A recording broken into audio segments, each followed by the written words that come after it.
সর্বশ্রেষ্ঠ মহামানব জনাবে মুহাম্মদুর রাসূলুল্লাহ সাল্লাল্লাহু আলাইহি ওয়াসাল্লামের পবিত্র সিরাত জানার উদ্দেশ্যে এই মাহফিলে আমাদেরকে শরীক করলেন। সেই মনিবের দরবারে শুকরগুজার হচ্ছি। আমরা সকলে পড়ছি আলহামদুলিল্লাহ। প্রিয় ভাই সব, আমরা এসেছি এমন এক মহান ব্যক্তিকে জানার জন্য, এমন এক মহান সত্তাকে জানার জন্য যাকে না জানলে কিছুই জানা হবে না, এবং যাকে জানলে পরে এই পৃথিবীতে মানুষ হিসেবে জন্মগ্রহণ করেছি এর সার্থকতা লাভ হবে। সেটা মুসলমানদেরও যেমন, সেটা হিন্দু খ্রিস্টান বৌদ্ধ যারা তাদের জন্য তেমন, সমস্ত জাতির জন্য আল্লাহ রাব্বুল আলামিন তাকে পাঠিয়েছিলেন। তিনি অন্যান্য নবীদের মতো শুধুমাত্র একটি গোষ্ঠীর জন্য আসেন নাই। তিনি অন্যান্য জাতির মতো, অন্যান্য নবীদের মতো একটা এলাকার জন্য নবী হয়ে আসেন নাই। মুহাম্মদুর রাসূলুল্লাহ সাল্লাল্লাহু আলাইহি ওয়াসাল্লাম এসেছিলেন বিশ্ববাসীর জন্য। সুবহানাল্লাহ। দুনিয়ায় যত নবী আল্লাহ পাঠালেন সমস্ত নবীরা ছিলেন এলাকা ভিত্তিক এবং অঞ্চল ভিত্তিক, ভাষা ভিত্তিক। নবী করিম সাল্লাল্লাহু আলাইহি ওয়াসাল্লাম সম্পর্কে আল্লাহ তাআলা বলেছেন, قُلْ يَا أَيُّهَا النَّاسُ إِنِّي رَسُولُ اللَّهِ إِلَيْكُمْ جَمِيعًا। হে নবী, আপনি বলুন, হে মানব গোষ্ঠী, আমি আল্লাহর পক্ষ থেকে তোমাদের সকলের জন্য রাসূল হয়ে এসেছি। সুবহানাল্লাহ। কোন সময়ের জন্য? যখন তিনি এসেছিলেন সেই সময়ের জন্য, নাকি? কি বলেন, বুঝতে পারছেন না?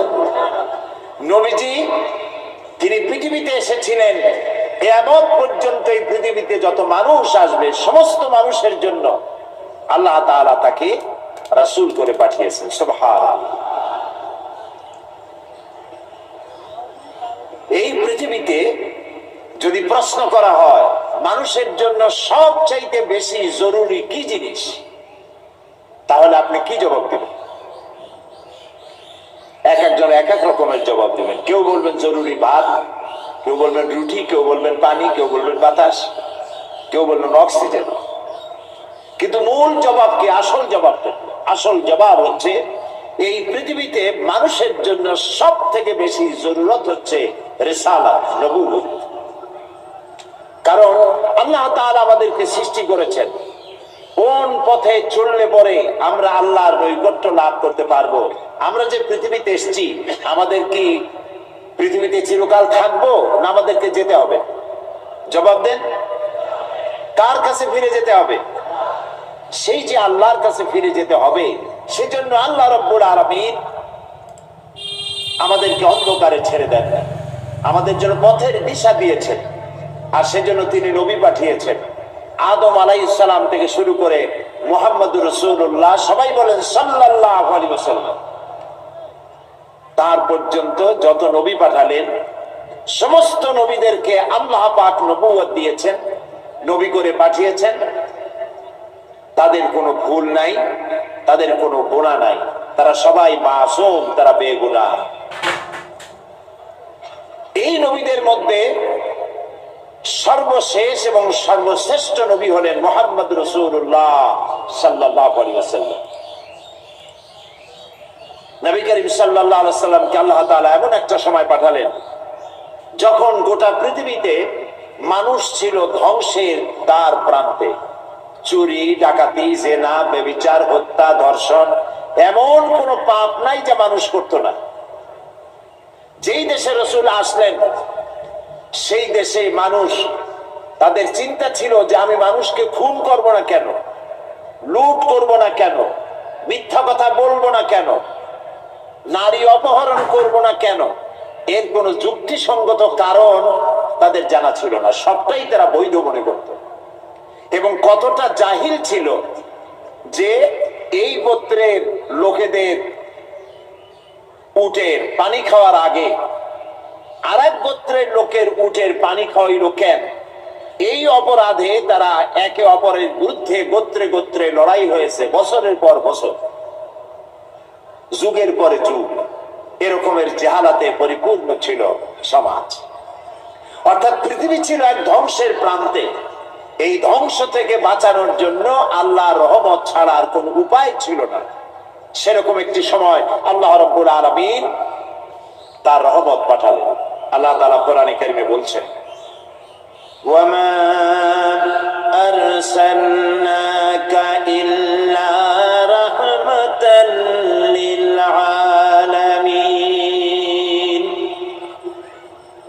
হে নবী, আমি আপনাকে গোটা সৃষ্টি জগতের জন্য আমার রহমত করে পাঠিয়েছি। সুবহানাল্লাহ। প্রিয় ভাই সব, আমি সেই রাসূলের কথা আপনাদেরকে শোনাতে এসেছি যিনি আকাশের নিচে জমিনের উপরে সব থেকে শ্রেষ্ঠ মানুষ, যার থেকে শ্রেষ্ঠ পৃথিবীতে আর কেউ। আমি আপনাদের সামনে এমন এক মহান ব্যক্তিত্বকে জানাতে এসেছি যিনি, যার মর্যাদা শুধু আকাশের নিচে নয়, আল্লাহর আরশের নিচে, জমিনের উপরে, আল্লাহর পরেই যার মর্যাদা। সুবহানাল্লাহ বলবেন না? তার সম্পর্কে, তবে তার সম্পর্কে আলোচনা করা আমার মতো আকিঞ্চন, আমার মতো ছোট্ট নগণ্য সামান্য জ্ঞানের অধিকারী কিভাবে এত বড় বিশাল ব্যক্তিত্ব সম্পর্কে আপনাদের সামনে আমি তুলে ধরব। ওমা তৌফিকি ইল্লা বিল্লাহ। আমি বলে থাকি, আটলান্টিক মহাসাগর, প্রশান্ত মহাসাগরের পানি যদি কেউ মাপতে যায় চামচ দিয়ে, তাহলে তাকে কি মনে করা হবে? তার সুস্থতা, মস্তিষ্কের সুস্থতা সম্পর্কে চিন্তা করতে হবে। আটলান্টিক মহাসাগরের পানিও হয়তো একদিন চামচ দিয়ে মাপা হয়তো সম্ভব হতেও পারে, কিন্তু নবী করিম সাল্লাল্লাহু আলাইহি সাল্লামের জীবন আলেখ্য, তার পবিত্র জীবন আলোচনা করে শেষ করা যাবে না। সুবহানাল্লাহ। এই পৃথিবীতে কত রাজা বাদশাহ এসেছেন, কত রঙ্গমঞ্চ তারা তৈরি করেছেন, কত দার্শনিক, কত বৈজ্ঞানিক, কত সাহিত্যিক, কত কবি পৃথিবীতে এসেছেন, কিন্তু মানুষের কাছে গ্রহণযোগ্য আদর্শ নিজের চরিত্র দিয়ে কেউ দেখায় যেতে পারেন না। নবী করিম সাল্লাল্লাহু আলাইহি সাল্লাম এক ব্যতিক্রম ধর্মী মানুষ, আল্লাহ তাকে পাঠাইছিলেন পৃথিবীতে। তার জীবন দুই রকম ছিল না। দুনিয়ার সব নেতাদের জীবন হয় দুই রকম সাধারণত। একটা হচ্ছে পাবলিক ক্যারেক্টার, আর একটা হলো পার্সোনাল ক্যারেক্টার। একটা ব্যক্তিগত জীবন, ব্যক্তিগত চরিত্র, আর একটা মানুষকে দেখাবার মতো চরিত্র। আপনি বলেন আমাকে, পৃথিবীতে এমন একজন নেতার নাম বলেন যিনি বলতে পারবেন, আমার শৈশবে, আমার কৈশোরে, আমার যৌবনে, দিনে এবং রাতে আমি যা যা করেছি, আমার বন্ধুরা, আমার ড্রাইভার, আমার চাকর, আমার বাড়ির লোকজন, আমার বউ, আমার বন্ধু, আমার সাথী, তোমরা আমার ব্যাপারে যা দেখেছো সব মানুষকে বলে দাও। পারবে কেউ বলতে? এরকম আসতে বললেন, কথা বুঝতে পেরেছেন কিনা? তাহলে বলেন, এরকম কেউ বলতে পারবে? এবার যার সিরাত জানার জন্য, পবিত্র জীবন জানার জন্য, আরামকে হারাম করে মাঠের ভিতরে বিনা বিছানায় যারা বসেছেন, যার জীবনকে জানার জন্য, তার সম্পর্কে শোনাই। আল্লাহর নবী বলেছেন, ও আমার সাহাবীরা, ও আমার স্ত্রীরা, দিনের আলোতে, রাতের আধারে আমার ব্যাপারে যা জেনেছো আর যা দেখেছো সবগুলো খুলে খুলে মানুষের সামনে বলে দাও। রাসূলের জীবন ছিল সূর্যের মতো দীপ্তমান, যেখানে কোনো কালিমা নাই। অন্ধ সূর্যের আলো অনুভব করতে পারে, ঠিক না? সমস্ত মানুষ তার জীবন সম্পর্কে ওয়াকিবহাল। পৃথিবীতে কেউ নাই রাসূলের চরিত্রে কোনো দাগ লাগানোর কোনো কথা বলতে পারে। সুবহানাল্লাহ বলতে ইচ্ছে করে না? আপনারা যে বসে আছেন এখানে, প্রত্যেকটা মুহূর্ত আপনার আমলনামায় নেকি লেখা হচ্ছে। কারণ জিকিরে ইলাহি যেমন ইবাদত, আল্লাহর জিকির করা কি বলেন না কেন? আল্লাহর জিকির যেমন ইবাদত, জিকিরে ইলাহি যেমন ইবাদত, জিকিরে হাবিবও তেমন ইবাদত। আমরা রাসূলকে স্মরণ করছি, তার আলোচনা করছি। কি মহান ব্যক্তিত্ব, যার জীবনে দুই রকমের কোনো কিছু নাই, সব স্পষ্ট। আল ওয়াদুহু ওয়াস সারাহা, একদম দিবালোকের মতো স্পষ্ট, কোনো বক্রতা নাই। কাফেরেরা চিন্তা করত যে এই লোকটা হইল কেমন, এভাবে কেমনে হলো? শৈশব কৈশোর যৌবন কাটালেন তিনি এই সমাজের মধ্যে, কিন্তু মিথ্যা কথা বলেন না। মিথ্যা ছাড়া সমাজ চলে না, মদ ছাড়া মুহূর্ত চলে না। মদের অন্তত 100 প্রকার নাম ছিল তাদের। মদ খাইতে খাইতে শেষ পর্যন্ত মদের গ্লাস আর জগ মুখে জড়াই দিয়ে চিতে পড়ে থাকে। এরকম একটি সমাজে তিনি বড় হলেন। মদের গ্লাস তিনি টাচ করেছেন, হাত দিয়ে ধরে দেখেছেন, জীবনের শত্রুরাও বলতে পারবে না কেমনে হইল। তিনি যখন কোরআন শরীফ পড়তেন, কাফেরেরা মনে করত যে লোকটা কোনোদিন কোনো কবির সাথে বসে নাই, ওঠে নাই, সাহিত্যিকদের সাথে আনাগোনা ছিল না। এই যে মিলাই মিলাই বলে, নিশ্চয়ই কবি হয়ে গেছে, তলে তলে কবি হয়ে গেছে। নবী করিম সাল্লাল্লাহু আলাইহি সাল্লাম সম্পর্কে যখন যে কথা এসেছে, জবাব রাসূলের দেওয়া লাগে নাই, জবাব দিয়েছেন কে? রাসূলকে এক পর্যায়ে মজনুন বলা হয়েছে। মানে কি? পাগল বলা হয়েছে। রাসূলকে পাগল বলা হয়েছে, রাসূল জবাব দেন নাই। কারণ রাসূলকে যদি পাগল বলা হয় তাতে রাসূলের তো অসুবিধা নাই। এই আঘাত লাগে আল্লাহ, আঘাত লাগে আল্লাহ তাআলার অস্তিত্বের উপরে। আল্লাহ রাব্বুল আলামিন সঙ্গে সঙ্গে জবাব দিয়ে দিলেন। আল্লাহ রাব্বুল আলামিন বলেন, ওয়ামা সাহিবুকুম বিমাজনুন, তোমাদের সাথী পাগল নয়। মুহাম্মদ সাল্লাল্লাহু আলাইহি ওয়াসাল্লাম পাগল নন তা বললেন না, বললেন তোমাদের সাথী পাগল না। তোমরাই তো সাথে ছিলা, একসঙ্গে খেলাধুলা করেছো, ওঠা বসা করেছো। তার জীবন যৌবন চোখের সামনে, পাগলামির কি দেখলে তার মধ্যে? নবী করিম সাল্লাল্লাহু আলাইহি ওয়াসাল্লাম কে যখন কবি বলা হলো, আল্লাহ তাআলা প্রতিবাদ করলেন। আল্লাহ তাআলা বললেন, ওয়ামা আল্লামনাহু আশ-শি'রা ওয়ামা ইয়ানবাগি লাহু। আল্লাহ তাআলা বলেন, আমার নবীকে আমি কবিতা শিখাই নাই, আর কবিত্ব আমার নবীর জন্য শোভনীয় নয়। আমার নবীরে আমি কবিতা শিখাই নাই, আর কবিতা আমার নবীর জন্য শোভনীয় নয়। এটা কি কথা? কবিতা নবীর জন্য শোভনীয় নয়।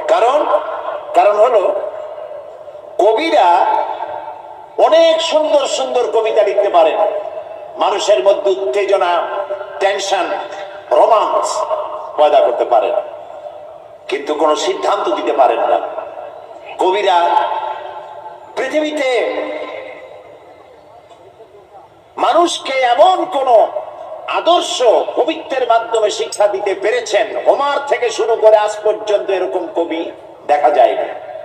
এবং কবিরা এমন এমন কথা বলেন যা বাস্তবতার সাথে মিল নাই। কবিরা আবেগ উচ্ছ্বসিত হন, কল্পনার ঘোড়ার পৃষ্ঠের উপরে বসে তেপান্তরের মাঠ দিয়ে নিরুদ্দেশ্যের উদ্দেশ্যে দৌড়াতে থাকে। বাস্তবতার সাথে মিল থাকে না।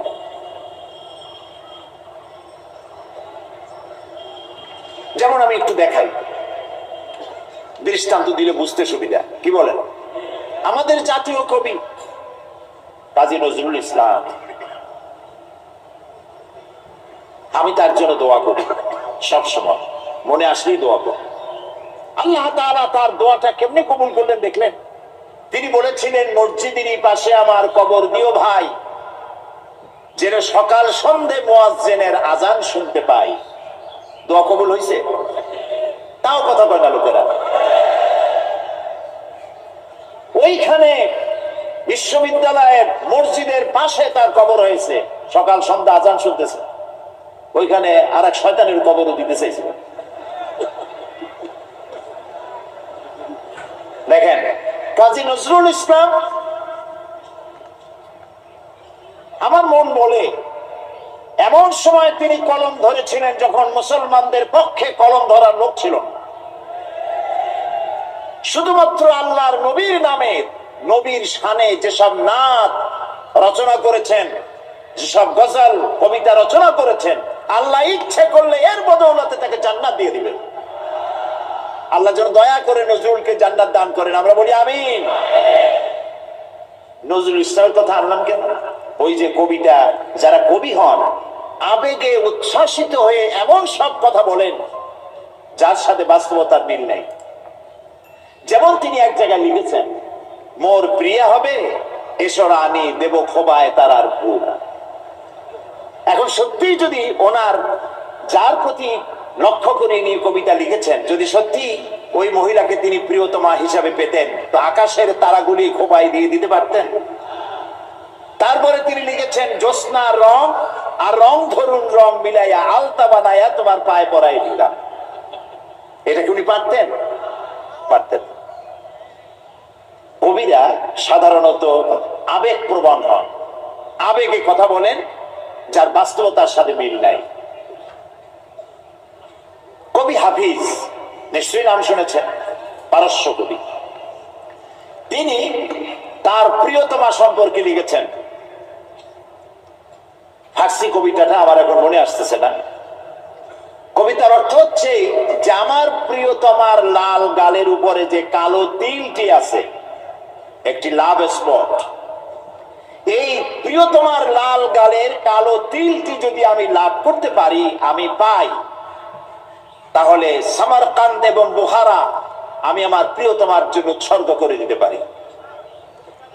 সামারকান্দ এবং বুখারার বাদশা ছিলেন তৈমুর লং। তৈমুর লং এই কবিতা শুনিয়া পুলিশ পাঠাতেছে, ব্যাটার ধরে নিয়ে বলল, হাফিজ তুমি তোমার প্রিয়তমার লাল গালের কালো তিলের জন্য গলায় দড়ি দিয়ে বলো, কিন্তু আমার রাষ্ট্র বিদায় দেওয়ার অধিকার তোমার কে দিল? হাফিজ দেখলো যে সর্বনাশ, আমার তো জীবনই শেষ হয়ে যাবে। কবি মানুষ তো সাথে সাথে কবিতা পাল্টায় ফেললো, বললো, জাহাপানা আপনি তো ভুল শুনছেন, আমার কবিতার শেষের লাইন আপনি কি শুনেছেন? বললো যে তোমার শেষের লাইন তো ছিল সামারকান্দ ও বুখারা, সামারকান্দ এবং বুখারা মিলাই দেবটা ছিল।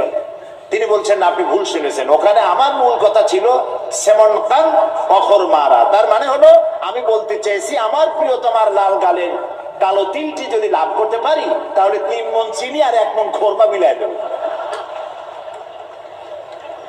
আমি কিন্তু আপনাদের হাসির খোরাক দেইনি, চিন্তার খোরাক দিয়েছি। দুনিয়ার সব কবিরা এভাবে আবেগ প্রবণ হন, উচ্ছ্বসিত হন, রোমান্টিক হন। নবী আবেগ প্রমাণ হতে পারেন না। নবী যদি আবেগে উচ্ছ্বসিত হয়ে পড়েন, আবেগে আবেগতাড়িত যদি হয়ে যান, তাহলে তো ইনসাফ করতে পারবেন না। নবীজির কাছে হযরত ফাতেমা রাদিয়াল্লাহু তাআলা আনহা এসেছেন, হাতে ঠোসকা পড়েছে, বলছেন, ইয়া রাসূলুল্লাহ, আব্বাজান কুয়া থেকে পানি উঠাতে উঠাতে দড়ি দিয়া আমার ঘাড়ের উপরে দাগ পড়ে গিয়েছে, আটা পিষতে পিষতে 2টো হাতে ঠোসা পড়ে গিয়েছে, আমার খুব কষ্ট হয়, আমাকে একজন খাদেমা আপনি দিবেন। রাসূলুল্লাহ বলছেন, ফাতেমা আমি মদিনার এখনো অমুক অমুক গোত্রের খাবার পৌঁছাইতে পারিনি, অমুক অমুক গোত্রের দাবি দেওয়া এখনো মিটাইতে পারিনি, আমি তো তোমাকে খাদেমা দিতে পারবো না। বরং তুমি এক কাজ করো, প্রত্যেক নামাজের পরে সুবহানাল্লাহ 33 বার, আলহামদুলিল্লাহ 33 বার, আল্লাহু আকবার 34 বার, এটা তুমি পড়ো। রাসূল যদি মেয়ের কলিজার টুকরা মেয়ে হযরত ফাতেমাকে না দেখে তিনি থাকতে পারতেন না। একবার রাসূলুল্লাহ বসা মসজিদে নববীতে মুখ মলিন, সাহাবীরা ভয়তে কথা বলতে সাহস পাচ্ছে না। কিছুক্ষণ পর নবীজি উঠে চলে গেলেন হযরত ফাতেমার ঘরে। কিছু সময় পরে বেরিয়ে এলেন হাসি খুশি চেহারা। সাহাবায়ে কেরাম জিজ্ঞেস করলেন, হে রাসূল, এখন তো আমাদের জান ফিরে আসছে, আমরা তো হতাশ হয়ে গেছিলাম, আপনার মুখ মলিন দেখে ভয় তো অস্থির হয়ে গেছে। কি কারণে মুখ কালো ছিল? কেন আপনি অশান্তি ভোগ করছিলেন? আর কিভাবে আপনার শান্তি ফিরে এলো? নবীজি বললেন, সাহাবীরা, ওদের মধ্যে একটু মনোমালিন্য হয়েছিল, আমি কষ্ট পাচ্ছিলাম। ওদের মধ্যে, বুঝতে পারছেন, হযরত ফাতেমা, হযরত আলী, ওদের মধ্যে একটু মনোমালিন্য হয়েছিল, আমি কষ্ট পাচ্ছিলাম। আমি ভেতরে গিয়ে দুজনকে নসিহত করলাম, তাদের মধ্যে এখন আবার আগের মতো হাসি খুশি ফিরেছে, আমি খুশি হয়ে গেছি। ফাতেমা আমার কলিজার টুকরা, যে ফাতেমাকে ব্যথা দেয় সে মুহাম্মদ সাল্লাল্লাহু আলাইহি ওয়াসাল্লামকে ব্যথা দেয়।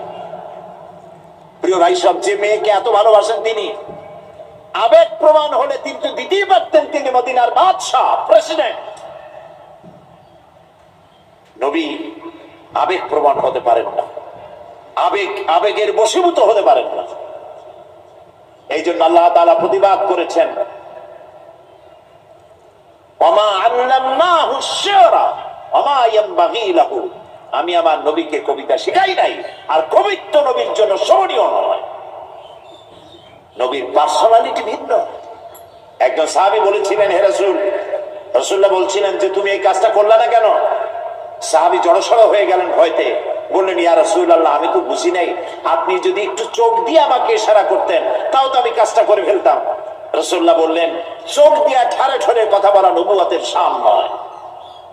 সুবহানাল্লাহ, সুবহানাল্লাহ। দেখেন না, মানুষের চোখ মেরে কথা বলে, ঠারে ঠারে কথা বলে, নবুয়তের শান এটা না।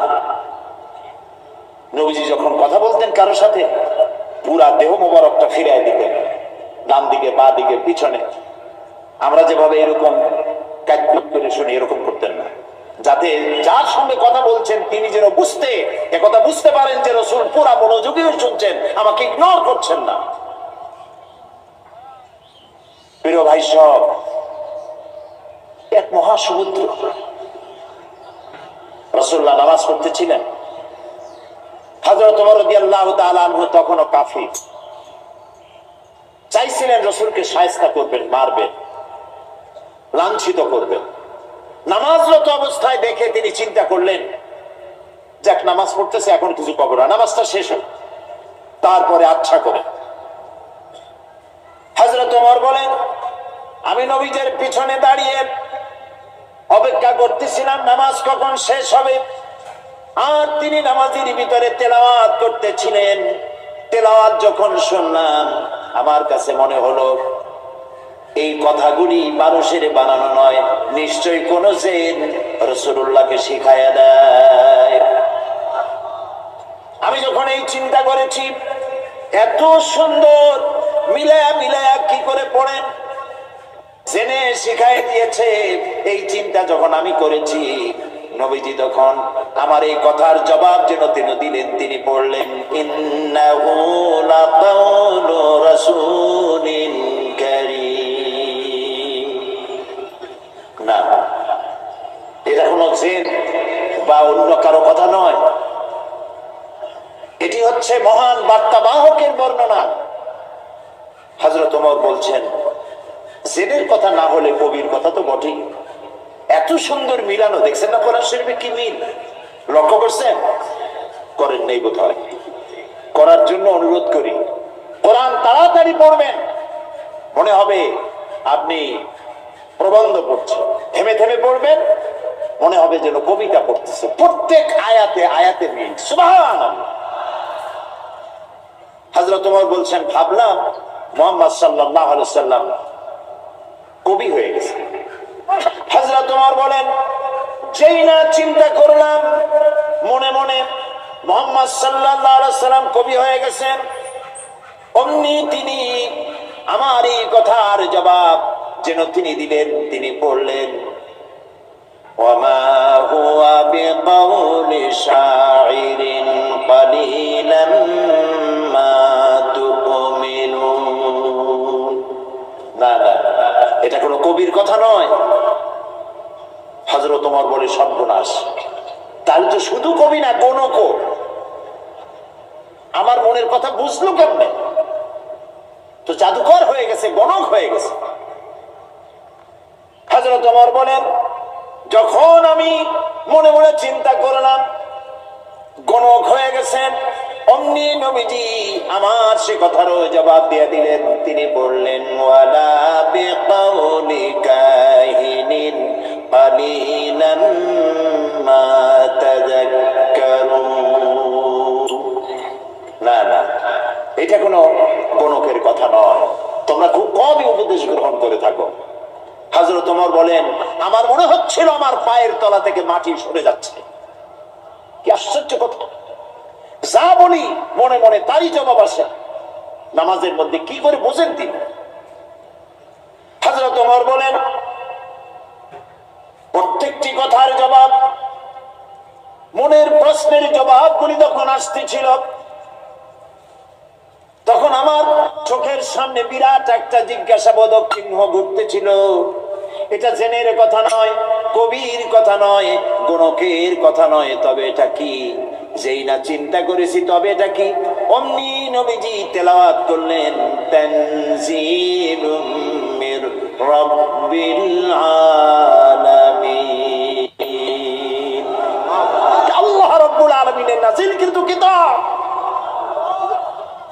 হযরত ওমর বলছেন, আমার মনে হচ্ছিল ঈমান ইসলাম তার শিকড় শুদ্ধ আমার কলিজার মধ্যে ঘিরে বসতেছে। কিন্তু তখনও সময় আসে নাই হযরত ওমরের ঈমান কবুল করার। প্রিয় ভাই সব, রাসূলকে আল্লাহ রাব্বুল আলামিন পৃথিবীতে পাঠালেন এজন্য নয় তিনি আমাদেরকে মেসাজ করা শুধু শিখাবেন, তিনি আমাদেরকে শুধু দাড়ি আর টুপির কথা বলবেন।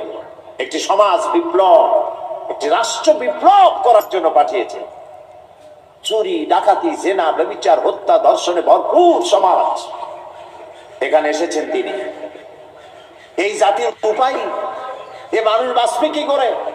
এর লক্ষ্য কি, উদ্দেশ্য কি, যাবে কই? আহারে,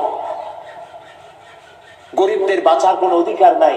গরিবরা শোষিত, নির্যাতিত, নিপীড়িত, নিগৃহীত। বড় লোকদের সব জোর জার মুলুকটা। আর নারী, নারীর জীবনের তো কোনো দামই নাই। নারী হয়ে জন্মগ্রহণ করাই আজন্ম পাপ। মেয়ে হয়ে জন্মগ্রহণ করেছে, আষাঢ় মেরে মেরে ফেলতেছে। রাসূল এই জিনিসগুলি দেখলেন, নিজের চোখে অবলোকন করলেন। একটা ব্যতিক্রমী স্বভাব দিয়ে তিনি তৈরি হচ্ছেন। লোকেরা লক্ষ্য করলো, এক পর্যায়ে মক্কার লোকেরা রাসূলের নাম ভুলে গেল। নাম ছিল কি? নাম কি? মুহাম্মদ। বলেন নাম কি? সবাই বলেন সাল্লাল্লাহু আলাইহি ওয়াসাল্লাম। মনে থাকে যে রাসূলের নাম যখন শুনবেন, যখন পড়বেন, কি বলবেন? ভুলে যাবেন না। লোকেরা নাম ভুলে যেতে বসলো কেন? তিনি পরিচিত হলেন আল আমিন বলে। লোকেরা বলা শুরু করলো, এই ঘটনার জন্য যাও আল আমিনকে বলো, চলো আল আমিনের কাছে যাই। ওই যে আল আমিন আসতেছে। বিশ্বাসী হিসাবে পরিগণিত হলেন সকলের কাছে, বিশ্বাসী।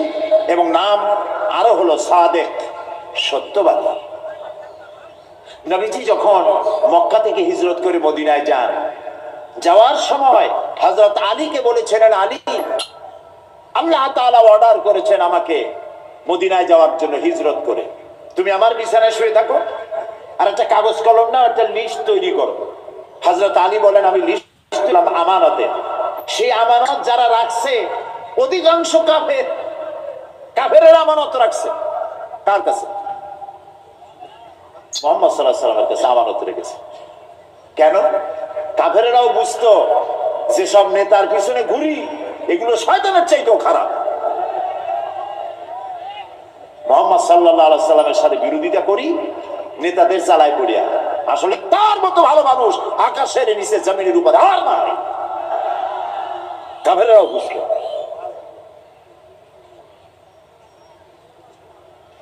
এখনো আমাদের দেশে যত নেতা নেতা আছে, অনুসারীরা বোঝে খাঁটি শয়তান। নামাজ নাই, না দেখেন না, নামাজ নাই, রোজা নাই, আল্লাহ পরকালের চিন্তা নাই, মিথ্যা কথা বলে অনবরত। মানুষে যেমন বমি করে হড় হড় করিয়া মুখ দিয়া মিথ্যাগুলি বমির মতো বাইরে হইতে থাকে। একটা ভালো কথা বলতে জানে না, শুধু অসত্য আর মিথ্যা বলতেই থাকে, আমানতের খেয়ানত করে। তবে এইসব নেতাদের পিছনে ঘুরে কেন? এই চিন্তায় যে এরা যদি এমপি মন্ত্রী হইতে পারে তা একটা চাকরি পাবো, লাইসেন্স পাবো, টিয়ার কাবি খা খাইতে পারবো। জি, নাম রাখছে কাবি খা, তার মানে হলো খাবি খা।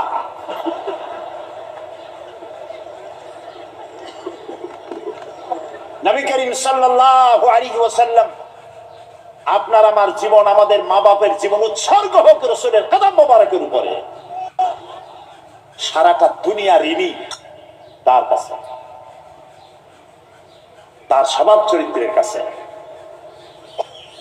মুহাম্মদ রাসূলুল্লাহ সাল্লাল্লাহু আলাইহি ওয়াসাল্লাম এই সমাজে বড় হলেন, বেড়ে উঠলেন, লক্ষ্য করলেন এদের বাঁচাবো কেমনে, উপায় কি? তিনি গারে হেরায় চলে গেলেন।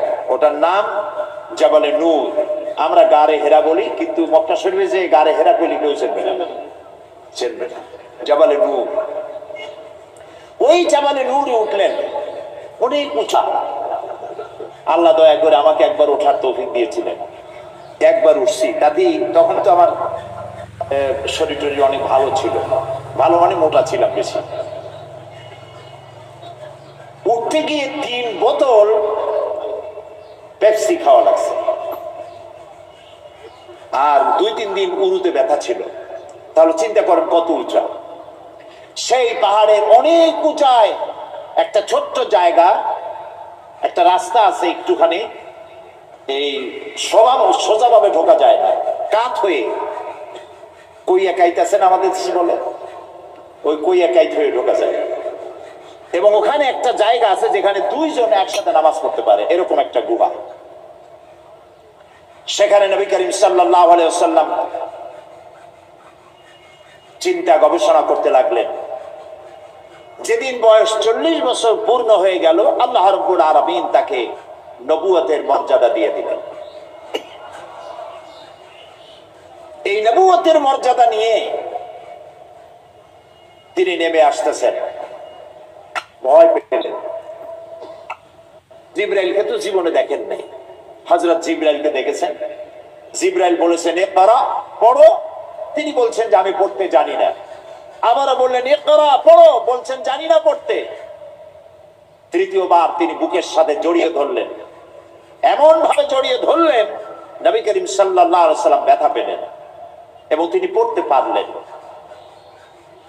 নেমে এসে স্ত্রী হযরত খাদিজাতুল কুবরা রাদিয়াল্লাহু তাআলা আনহাকে বললেন আমাকে ঢেকে দাও। তাড়াতাড়ি করে চাদর এনে তিনি ঢেকে দিলেন।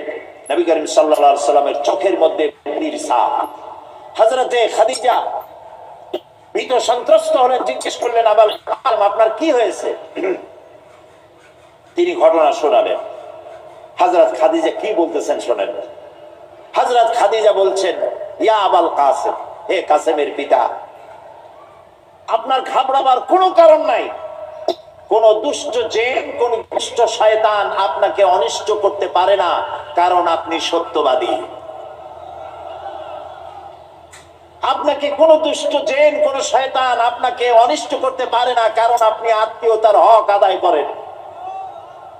আপনি এতিমকে, মিসকিনকে খেতে দেন, আপনি বিধবাকে আশ্রয় দেন, আপনার ক্ষতি কেউ করতে পারে না। হযরত খাদিজা দৌড় মারলেন এবং নিজের চাচাতো ভাই হযরত ওয়ারাকা বিন নওফল, তিনি ছিলেন তাওরাতের জবরদস্ত আলেম, নবীজির মুখে খবর শুনলেন। সবটা শুনে নবীজির মস্তক মোবারকের উপরে চুমো খেয়ে বললেন কুদ্দুসুন কুদ্দুসুন, অতি পবিত্র, মহাপবিত্র ইয়া মুহাম্মদ সাল্লাল্লাহু আলাইহি ওয়াসাল্লাম। আপনার কাছে যিনি এসেছিলেন তিনি কোন জিন নয়, তিনি মহাপবিত্র আত্মা, তিনি ফেরেশতা। যে ফেরেশতা এসেছেন ইব্রাহিম, মূসা, ঈসা, ইয়াকুব, আইয়ুব, সমস্ত নবীদের কাছে যে ফেরেশতা এসেছে, সেই জিবরাইল এসেছিলেন আপনার কাছে। তাওরাতে আমি যা পড়েছি তার সাথে মিল হয়ে যাচ্ছে, আপনি আখিরি জামানার পয়গম্বর। তবে আমার জন্য আফসোস, আমি বৃদ্ধ, এই জাতি আপনাকে খুব কষ্ট দেবে, নির্যাতন করবে। সেদিন পর্যন্ত যদি আল্লাহ আমারে বাঁচায় রাখেন, আমি আপনাকে সাহায্য করব, আপনার সাথে থাকব। প্রিয় ভাই সব, একটা নারী, একজন স্ত্রী পুরুষের জন্য, স্বামীর জন্য সব থেকে উত্তম সাক্ষী দিতে পারে। এর থেকে ভালো সাক্ষী আর কেউ দিতে পারে না। আল্লাহর নবী যখন তার স্ত্রী হযরত খাদিজা রাদিয়াল্লাহু তাআলা আনহাকে যখন দাওয়াত দিয়েছেন, আল্লাহ রাব্বুল আলামিন যখন দাওয়াতের জন্য বলে দিলেন নিকটবর্তী আত্মীয়দেরকে দাওয়াত দাও, সর্বপ্রথম নবীজি গিয়ে হযরত খাদিজাকে দাওয়াত দিলেন, বললেন আল্লাহ ছাড়া কোনো ইলাহ নাই, মাবুদ নাই, তার উপর ঈমান আনো, আর আমি মুহাম্মদ রাসূলুল্লাহ সাল্লাল্লাহু আলাইহি সাল্লাম আখিরি জামানার পয়গম্বর, আমার উপর ঈমান আনো। স্ত্রীর জন্য স্বাভাবিক ছিল, স্ত্রী তো কমসে কম স্বামীরে চেনে। কি বলেন আপনারা, চেনে না? সব মানুষকে আপনি ধোঁকা দিতে পারবেন, সব মানুষকে আপনি চোখে ধুলা দিতে পারবেন, কিন্তু স্ত্রী বানিয়ে দিতে পারবেন না। ঠিক কিনা বলবেন? স্ত্রী আপনার জন্য ভালোবাসা দিতে পারে, জীবন দিতে পারে, সব দিতে পারে, কিন্তু ঈমান আনা অত্যন্ত কঠিন।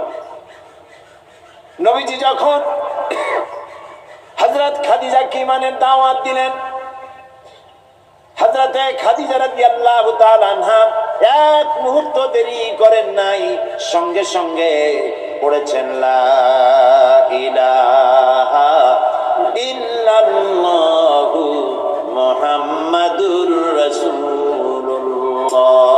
জোরে পড়েন লা ইলাহা ইল্লাল্লাহ, লা ইলাহা ইল্লাল্লাহ, লা ইলাহা ইল্লাল্লাহু মুহাম্মাদুর রাসূলুল্লাহ। হযরত খাদিজা বলছেন, ইয়া আবুল কাসেম, আপনি অবশ্যই আল্লাহর নবী। আমার কোনো বিন্দু মাত্র সন্দেহ নাই, কারণ বিগত 15 বছর আপনার সাথে ঘর সংসার করে আপনাকে যেভাবে দেখেছি, কোন সাধারণ মানুষের আচরণ এরকম হতে পারে না। আপনি অবশ্যই আল্লাহর নবী।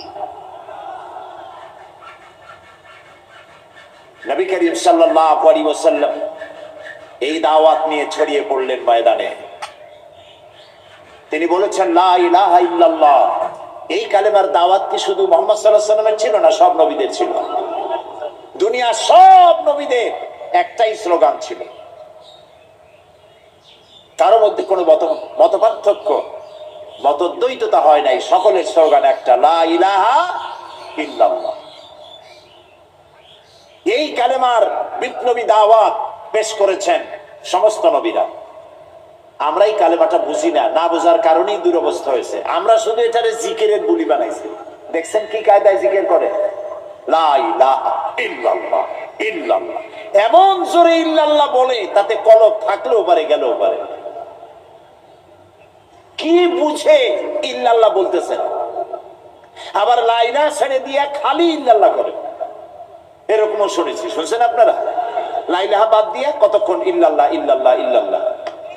আশ্চর্য কথা, এটা কি কি বলতেছেন আপনি? ইল্লাল্লাহ মানে তো আল্লাহ ছাড়া, আল্লাহ ছাড়া কি? লা ইলাহা ইল্লাল্লাহ এই কালেমার দাওয়াত যখন নবীরা দিয়েছেন, হযরত মূসা আলাইহিস সালাম যখন বলেছেন লা ইলাহা ইল্লাল্লাহ, এই আঘাত লেগে ফেরাউন দরিয়ায় নীলের মধ্যে ডুবে শেষ হয়ে গিয়েছে। হযরত ইব্রাহিম আলাইহিস সালাম যখন বলেছেন লা ইলাহা ইল্লাল্লাহ, নমরুদের গোষ্ঠী সাফ হয়েছে, জুতা পিটা খাইয়া দুনিয়া থেকে বিদায় হয়ে গেছে। ঠিক না ভাই?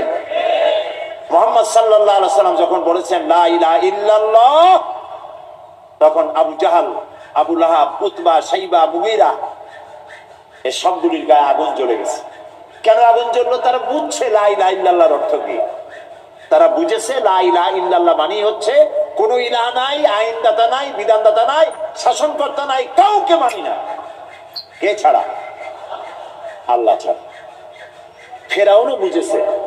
ফেরাউন বুঝে, ফেরাউনকে মুসা আলাইহিস সালাম যখন বলেছেন বলো লা ইলাহা ইল্লাল্লাহ, ফেরাউন বলেছে মা আলিমতু লাকুম মিন ইলাহিন গায়রি, আমি তো জানি না যে আমি ছাড়া আরো কোন ইলাহ আছে, আমিই তো ইলাহ। তুমি যদি আমারে বাদ দিয়ে আর কাউকে ইলাহ মানো লাআজআলান্নাকা মিনাল মাসজুনিন, কারারুদ্ধ করে রাখবো, জেলখানায় ঢুকিয়ে দেব। মুসা আলাইহিস সালাম ভয় পেয়েছিলেন নাকি? ভয় পান। কাফেরেরা বুঝতে পারতো লা ইলাহা ইল্লাল্লাহর অর্থ কি। আবু জাহাল, আবু লাহাব, উতবা, শাইবারা, হযরত আবু তালেব নবী করিম সাল্লাল্লাহু আলাইহি সাল্লামের চাচা আবু তালেবের কাছে গিয়ে বলেছে, আবু তালেব রাসূলকে বলো, মুহাম্মদ সাল্লাল্লাহু আলাইহি সাল্লামকে বলেন তিনি যেন লা ইলাহা ইল্লাল্লাহর দাওয়াত না দেন, এর বিনিময়ে যত টাকা লাগে, যে সুন্দরী মেয়ে পছন্দ করবে সেই মেয়ে তার সাথে বিয়ে দিয়ে দেব, নেতৃত্ব দেব, টাকা দেব, পয়সা দেব, বাড়ি ঘর দেব, তবুও লা ইলাহা ইল্লাল্লাহ দাওয়াত যেন তিনি না দেন। নবীজির কাছে যখন প্রস্তাব গেল, আল্লাহ নবী বললেন চাচাজি আবু তালেব, প্রস্তাব যেটা এসেছে ওই প্রস্তাবকরা যা দিতে পারবে সেটা তো স্বাভাবিক কথা, যেটা দিতে পারবে না তাও যদি ওরা আমার হাতে দিতে পারে, যেমন আকাশের সূর্যটা ধরে এনে যদি ওরা আমার ডান হাতে তুলে দেয়, আকাশের পূর্ণিমার চাঁদ যদি ধরে এনে আমার বাম হাতে তুলে দেয়, এর বিনিময়ে আমি আল্লাহ নবী মুহাম্মদুর রাসূলুল্লাহ এক মুহূর্তের জন্য তাওহীদের দাওয়াত বন্ধ করে দেব না। নবীজি পৃথিবীতে আল্লাহ দ্বীনের দাওয়াত দেওয়ার জন্য, দ্বীন প্রতিষ্ঠার জন্য এসেছিলেন, এজন্য আসেন নাই আবু জাহাল, আবু লাহাব বা সাইবারা নেতৃত্ব দিবে আর মুহাম্মদ সাল্লাল্লাহু আলাইহি ওয়াসাল্লাম তার অধীনে চাকরি করবেন, মসজিদে বসে আল্লাহ আল্লাহ করবেন। মুসা আলাইহিস সালামকে এজন্য পাঠানো হয়নি যে তিনি ফেরাউন রাজত্ব করবে আর তিনি তার অধীনে থেকে আল্লাহ বিল্লাহ করবেন, এজন্য পাঠানো হয়েছে। মূল উদ্দেশ্য কি? আল্লাহ রাব্বুল আলামিন বলেন হুয়াল্লাযী আরসালা রাসূলাহু বিল হুদা ওয়া দীনিল হক লিইয়ুযহিরাহু আলাদ-দীনি কুল্লিহি ওয়া কাফা বিল্লাহি শাহীদা। আল্লাহ তাআলা তিনি রাসূলকে প্রেরণ করেছেন দ্বীনে হক আর সত্যের বিধান সহকারে, যাতে করে পৃথিবীর সব মতবাদের উপরে ইসলামকে তিনি বিজয়ী করে দিতে পারেন। নবী করিম সাল্লাল্লাহু আলাইহি সাল্লাম মক্কি জীবনে এই কাজটি তিনি চালু করলেন। নবী করিম সাল্লাল্লাহু আলাইহি সাল্লামকে আল্লাহ রাব্বুল আলামিন সব রকমের সম্মান এবং মর্যাদা দিয়ে পৃথিবীতে পাঠালেন দ্বীনকে প্রতিষ্ঠা করার জন্য। 13 বছর সময় লাগলো মক্কায়। কয় বছর লাগলো? 13 বছর। এই 13 বছর দ্বীনের দাওয়াত দিতে থাকলেন মানুষের দুয়ারে দুয়ারে গিয়ে, গোপনে, রাত্রে, দিনে। আল্লাহর মেহেরবানি লোক তৈরি হয়ে গেল। আবু বকর, ওমর, ওসমান, আলী, খাব্বাব, খুবাইব রিদওয়ানুল্লাহি তাআলা আলাইহিম আজমাইন, এই সব লোক তৈরি হয়ে গেল। কেমন লোক তৈরি হলো? যে হযরত ওমর রাসূলকে হত্যা করতে আসছিলেন, সেই ওমরকে আল্লাহ এমন দরজায় পৌঁছায় দিলেন, রাসূল বললেন লা নাবিয়্যা বাদি ওয়ালা রাসূলা, আমার পরে নবীও হবে না, রাসূলও হবে না, কিন্তু আমার পরে যদি কেউ নবী হতো লাকানা ওমর, ওমরে আল্লাহ নবী বানাই দিতেন। সুবহানাল্লাহ বলুন। এই সব লোক তৈরি হয়ে গেল। 13 বছর সময় লাগলো। আল্লাহ রাব্বুল আলামিন হিজরতের অর্ডার দিয়ে দিলেন। নবীজি এবার মক্কা শরীফ থেকে রওনা করেছেন। গভীর রজনীতে হযরত আবু বকরকে সঙ্গে করে নিয়ে রওনা করলেন। জাবালে মেসফালার ভিতর দিয়ে, জাবালে কেদোয়ার উপর দিয়ে যাওয়ার সময় বারবার কাবার দিকে ফিরে তাকায় কাঁদতে লাগলেন আর বলতে লাগলেন, কাবারে বড় আশা ছিল তোর খেদমত করব, কিন্তু তোর নিষ্ঠুর সন্তানেরা তোর কাছে আমারে থাকতে দিল না রে। নবীজি হযরত আবু বকর রাদিয়াল্লাহু তাআলা আনহুকে সঙ্গে নিয়ে জাবালে সুরে চলে গেলেন। হযরে রক্ত হয়ে গেল। হযরত আবু বকর বলেন আর উপায় নাই, ধরা পড়ে যাব, এই গুহার মধ্যে কি আমরা আশ্রয় নেই। গুহার ভিতরে গিয়ে আশ্রয় নিলেন। সকালবেলায় কাফির বেঈমানেরা খুঁজতে খুঁজতে ওই পর্যন্ত এসেছে। একজন বলে পায়ের চিহ্ন এখানে শেষ, ভিতরে আছে, আর একজন বলে নাই। একজন বলে আছে, আর একজন বলে নাই। হযরত আবু বকর বলেন, ইয়া রাসূলুল্লাহ, আমরা ধরা পড়ে গেছি, আর উপায় নাই। এটা এত স্বল্প গভীর গুহা, বসতে পরে মাথা দেখা যায়, শুয়ে হাঁটু উঁচু করলে হাঁটু দেখা যায়, আর বাঁচার উপায় নাই। আল্লাহ রাব্বুল আলামিনের হাবিব তখন বললেন, কারীমের মধ্যে সূরা তাওবায় আল্লাহ শোনাই দিয়েছেন, ইয়াকুলু লিসাহিবিহি লা তাহজান ইন্নাল্লাহা মা'ানা।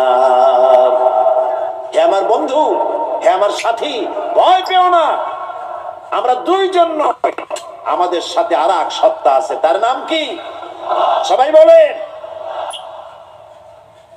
আল্লাহ রাব্বুল আলামিন তার হাবিবকে বাঁচালেন না ধরাই দিলেন?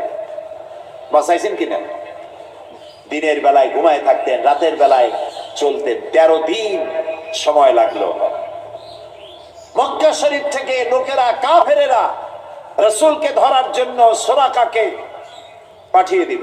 সুরাকা চলল ধরার জন্য, অশ্ব পৃষ্ঠে সওয়ার হয়ে দৌড়াতে দৌড়াতে রাসূলের কাছে চলে গিয়েছে। হযরত আবু বকর বলছেন, ইয়া রাসূলুল্লাহ, আবার ধরা পড়ে গেলাম, এই লোক কেমনে ছাড়ি? আবার পিছনে দৌড়ানো আরম্ভ করেছে। আবার কিছু দূর গিয়ে দুটি পা, ঘোড়ার পা সামনের দিকে টেনে যেতে লাগলো। এবার বলল, আমি ক্ষমা চাই। রাসূল বললেন, মাফ করলাম, ফিরে যা। আবার যখন ঘোড়ার পা উঠে আসলো, সুরাকা চিন্তা করলো, 100 লাল উট কেমনে ছাড়িয়ে যায়। আবার পিছনে আরম্ভ করছে দৌড়। এবার যখন কাছাকাছি এসেছে, সুরাকার ঘোড়ার 4টা পায়ে মাটির তলায় নামা শুরু হয়ে গেছে। সুরাকা বলছে, আমি মাফ চাই, আমাকে ক্ষমা করে দিন। রাসূলুল্লাহ ফিরে তাকালেন, বললেন, সুরাকা, এখনো তোমার বিশ্বাস হয় না যে আমি আল্লাহর নবী? সুরাকা বলছেন, হ্যাঁ। নবীজি তাকে ক্ষমা করলেন। ঘোড়া শুদ্ধ উপরে উঠে আসলো। সুরাকা চিন্তা করলো, একেবারে খালি হাতে ফিরবো? দেখেন কি কত বড় খারাপ মানুষ। সুরাকা বলছে, মুহাম্মদ সাল্লাল্লাহু আলাইহি ওয়াসাল্লাম, আচ্ছা আমি যে ধরলাম না, আমি ফিরে যাবো এখন, কিন্তু আমি যে আপনাকে ধরলাম না, সেই জন্য আপনি আমার কিছু দেবেন না? মানুষ কত খারাপ হতে পারে চিন্তা করে। নবীজি রাগ করলেন না। নবীজি বললেন, হ্যাঁ দেব। কি দেবেন? নবীজি বললেন, তোমাকে আমি পারস্য সম্রাটের মুকুট তোমার মাথায় পরিয়ে দেওয়া হবে। সুরাকা মুখটা মলিন হয়ে গেল। কিভাবে সম্ভব? কইল এটা কি সম্ভব কথা? যিনি রাতের আধারে একজন লোক নিয়ে কোন রকম করে আত্মগোপন করে চলে যাচ্ছেন, নিজের জন্মভূমি ছেড়ে পারস্য সম্রাটের মাথার মুকুট এনে আমারে দেবে, এটা একটা কথা হইল?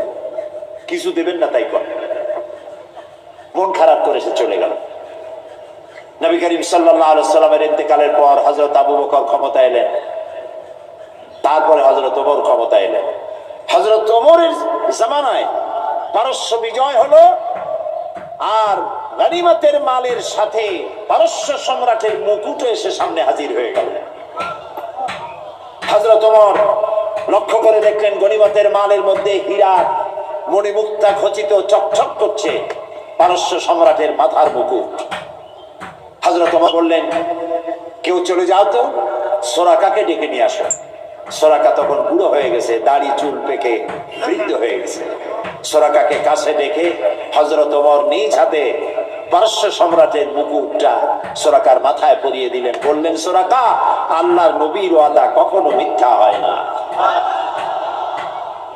নবীজি মক্কা থেকে মদিনায় পৌঁছে গেলেন। প্রতিমধ্যে খুব ক্ষুধার্ত হয়েছিলেন। প্রতিমধ্যে কখনো খেতে পারতেন, কখনো খেতে পারতেন না। মদিনার কাছাকাছি, বুখারীতে এই বিবরণ এসেছে, কাছাকাছি হয় যখন হলেন, তখন উম্মে মাহবাদ, মাহবাদের মা বাড়িতে ছিলেন একটা ঘরে। আবু মাহবাদ কাজের জন্য চলে গেছে। কতগুলি ছাগল ছিল তাদের।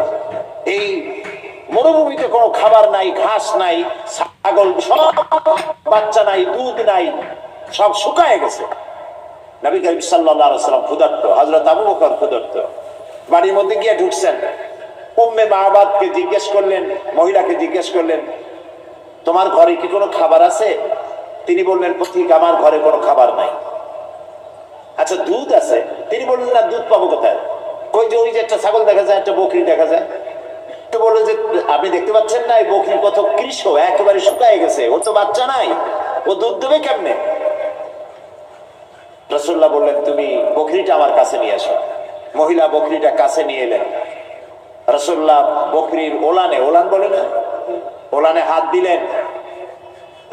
উম্মে মাবাদ বললেন, আমি তাকিয়ে থাকলাম, বকরি তার দুটি ঠ্যাং ফাঁক করে দিল পেছনে, আর ওলান বড় হয়ে মাটিতে ঠেকে গেল। রাসূলুল্লাহ বললেন, একটা পাত্র নিয়ে আসো। একটি পাত্র আনা হলো, বড় এক পাত্র দুধে ভরে গেল। রাসূলুল্লাহ পাত্র থেকে ঢেলে দিলেন, তুমি খাও। নিজে খাইলেন, হযরত আবু বকরকে খাওয়ালেন। পাত্র থাকলো, বলল, তোমার স্বামী এলে তাকে দিও। রাসূলুল্লাহ চলে গেলেন। আবু মাবাদ বাড়ি ফিরেছেন, মুখ শুকনা। হঠাৎ করে দুধের দিকে চোখ পড়লো, বলল, তুমি দুধ পাইলা কই? আবু মাবাদ বলছে, পুরুষ বলছে যে, আমি তো সারাদিন কষ্ট করেছি, কিছু খাই নাই, তুমি দুধ পেলে কোথায়? উম্মে মাবাদ বললেন, আমাদের বাড়িতে দুইজন মেহমান আসছিলেন এবং যা ঘটনা ঘটলো পুরো ঘটনা তিনি শোনালেন। আবু মাবাদ জিজ্ঞেস করেন, আচ্ছা বলো তো, লোকটি কেমন, দেখতে কেমন? উম্মে মাবাদ বলছে, আবু মাবাদ, আমি সেই পুরুষটির কথা কি বলবো, আমার জীবনে এত সুন্দর সুপুরুষ আমি জীবনে দেখি নাই। তার চক্ষু আনত, তিনি উপরের দিকে তাকায় কথা বলেন না, প্রয়োজনের বেশি একটি কথাও বলেন না। তার চলা, তার বসা, তার কথা, মুখের বাণী মণিমুক্তার মতো আমি সারা জীবনে এমন মানুষ দেখি নাই। আবু মাবাদ বৃদ্ধ মানুষ সব শুনে বলল, খুব সম্ভব তাওরাতে যে শেষ নবীর কথা শুনেছি, নিঃসন্দেহে তিনিই হবেন, আমার ভাগ্য ভুলে গিয়েছে।